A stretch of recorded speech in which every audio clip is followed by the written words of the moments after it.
আসসালামু আলাইকুম। কেমন আছেন সবাই? আশা করি সবাই সুস্থ আছেন, ভালো আছেন। আলহামদুলিল্লাহ, আল্লাহর অশেষ সহমতে আমিও আমার পরিবার ভালো আছি।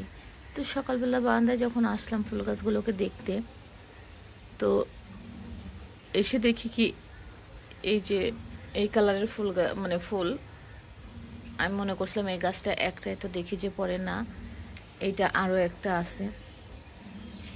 এই যে ইনি এনাকে আজকেই দেখলাম, আমি আগে কিন্তু আমি দেখি নাই, খেয়ালও করি নাই।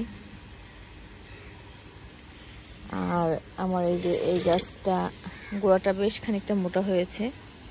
আর এই যে দেখছি, এখনই দেখলাম যে ফুল আসছে, তো দেখা যাক কেমন হয়। আমার এই যে গোড়া থেকে এখান থেকে ওই যে এখান থেকে কি ডাল বের হচ্ছে নাকি জানি না। আর এটা ফুল দেবে 2-3 দিন পরেই। এই যে কড়ি বের হয়ে গেছে, মনে হচ্ছে কি এইটা ওই যে ওই হলুদ ফুল মতো হবে।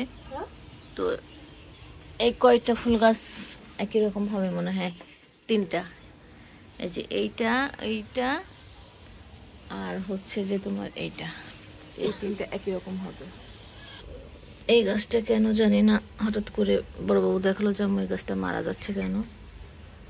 এটার গোড়ায় মাটি ছিল না, শেকড় বের হয়ে গেছিল। তখন অন্য একটা টব থেকে আমি মাটি নিয়ে দিলাম, দেখা যাক কি হয়। এটা একটু পানি দিয়ে দাও পরান।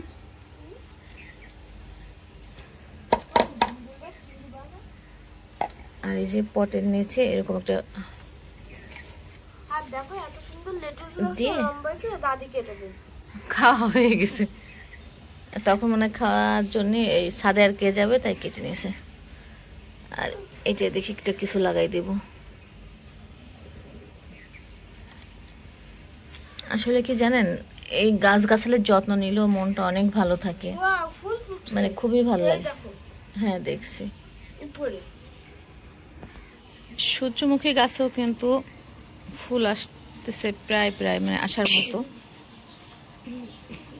আর আসলে কি মানসিক শান্তি খুব বড় দরকার, অন্তত বেঁচে থাকার জন্য, সুস্থ লাইফ, সুস্থভাবে জীবন বাঁচানোর জন্য মানসিক শান্তির কোনো বিকল্প নাই।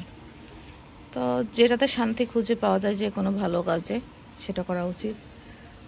তো আমি যখন হচ্ছে যে 1 কাপ চা নিয়েও এসে বসি আমার এই গাছের কাছে, তখন যে এমন শান্তি লাগে, গাছগুলোকে দেখতে, এদের যত্ন করতে অনেক ভালো লাগে। আর গাছের টমেটো তো এই যে এই হলো অবস্থা, কবে খেতে পারবো জানি না। এই দেখো এখানে এখনো কয়েকটা ঝাল লোকায় আছে, সেদিন খুঁজছি পাইনি, ওই যে পেকে গেছে ঝাল। সেদিন খুঁজছিলাম আমি খাওয়ার জন্য, তা পাইনি। ওই যে আগের দিন অনেক বেশি তুলে নিয়ে গেছিলাম, তো তারপরে আর পাইনি। আর এই টবে একটা ইয়ে লাগাই দেবো, অন্য একটা গাছ লাগাই দেবো। এটা এখনো ফুল আসে না, এসে যাবে সপ্তাহখানেকের মধ্যে এই সূর্যমুখী গাছটায়। আর এই বছরের কুমড়া বড়ি দিয়েছিলাম, এই যে সেইটা আর দেবো কিনা জানি না, এবার অনেক ব্যস্ত সময় যায়। তো এখনো আরো কয়েকদিন রোদে দিতে হবে, দিলেই হয়ে যাবে। তো আজকের ভিডিওটা এই পর্যন্ত। সবাই সুস্থ থাকবেন, ভালো থাকবেন। আল্লাহ হাফিজ, আসসালামু আলাইকুম।